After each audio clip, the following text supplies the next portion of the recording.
I've really wanted an outdoor storage cabinet forever, and I finally got this one from GoodLife as I thought it looked really beautiful. There were some warnings though in the reviews about how easy it is to assemble, so I thought I'd make a video of me assembling it.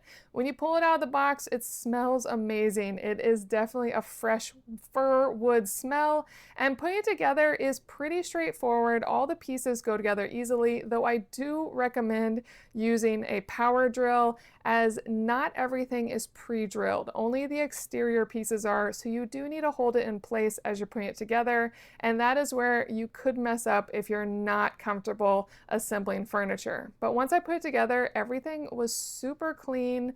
Everything swung open beautifully. The cupboards closed beautifully.